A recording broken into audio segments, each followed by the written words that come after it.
പിണറായി വിജയന്റെ വീട്ടിൽ ED. Raid. CMRL Exalogic സാമ്പത്തിക ഇടപാട് കേസുമായി ബന്ധപ്പെട്ട് പ്രതിപക്ഷ നേതാവ് പിണറായി വിജയന്റെ തിരുവനന്തപുരത്തെ വാടക വീട്ടിലും കണ്ണൂരിലെ വീട്ടിലും ഉൾപ്പെടെ 12 ഇടങ്ങളിൽ നടക്കുന്ന റെയ്ഡിന്റെ കൂടുതൽ വിവരങ്ങൾ പുറത്ത്. നിലവിൽ കേസുമായി ബന്ധപ്പെട്ട് റെയ്ഡിനൊപ്പം വീണ വിജയനെയും പിണറായി വിജയനെയും ചോദ്യം ചെയ്യുകയാണ്. ഇരുവരും ചോദ്യമുനയിലാണെന്നാണ് പുറത്തുവരുന്ന വിവരം.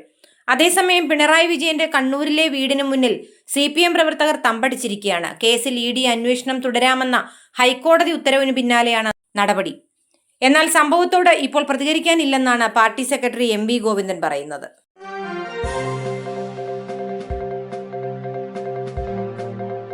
പത്മനാഭസ്വാമി ക്ഷേത്രത്തിലെ ശ്രീകോവിലിനുള്ളിലുണ്ടായിരുന്ന വൈരമാലയും കാണാനില്ല.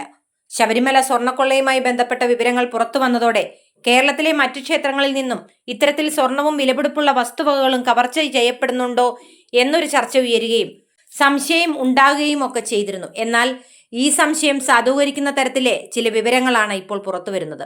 ശ്രീ പത്മനാഭന്റെ സ്വർണവും കവർച്ച ചെയ്യപ്പെട്ടതായാണ് വിവരം. പത്മനാഭസ്വാമി ക്ഷേത്രത്തിലെ അമൂല്യമായ ചില വസ്തുക്കൾ മോഷണം പോയതായാണ് പുറത്തുവരുന്ന വിവരം. നൂറ്റാണ്ടുകൾ പഴക്കമുള്ള നിധിശേഖരമാണ് ക്ഷേത്രത്തിൽ നിന്നും നഷ്ടപ്പെട്ടിരിക്കുന്നത്. സ്വർണവും വജ്രവും ഉൾപ്പെടെയുള്ള വസ്തുക്കൾ ക്ഷേത്രത്തിൽ നിന്ന് ഇടയ്ക്കിടെ കാണാതെ പോകാറുണ്ടെന്ന് പോലീസ് കണ്ടെത്തി.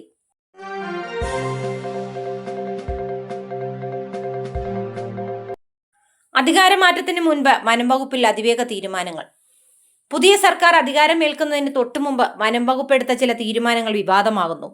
വകുപ്പ് തല അച്ചടക്ക നടപടികൾ, വിജിലൻസ് അന്വേഷണങ്ങൾ, ഉദ്യോഗസ്ഥർക്കെതിരായ ആരോപണങ്ങൾ എന്നിവയുമായി ബന്ധപ്പെട്ട 3 പ്രധാന കേസുകളാണ് വേഗത്തിൽ തീർപ്പാക്കിയത്.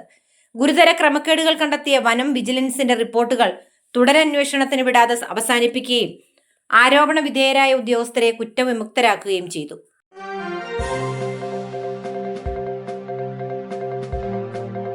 നവജാത ശിശുവിനെ വെന്റിലേഷനിലൂടെ വലിച്ചെറിഞ്ഞ സംഭവത്തിൽ അമ്മയ്ക്കെതിരെ വധശ്രമത്തിന് കേസെടുത്ത് പോലീസ്.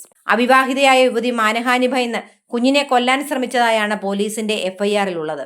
തിങ്കളാഴ്ച അർദ്ധരാത്രി 12:15-നാണ് ആലപ്പുഴ ഹരിപ്പാട് താലൂക്ക് ആശുപത്രിയിലെ ശുചിമുറിയിൽ യുവതി പ്രസവിച്ചത്. തുടർന്ന് ഇത് മറച്ചുവെക്കാനായി കുഞ്ഞിനെ ജനലിലൂടെ പുറത്തേക്ക് വലിച്ചെറിയുകയായിരുന്നു.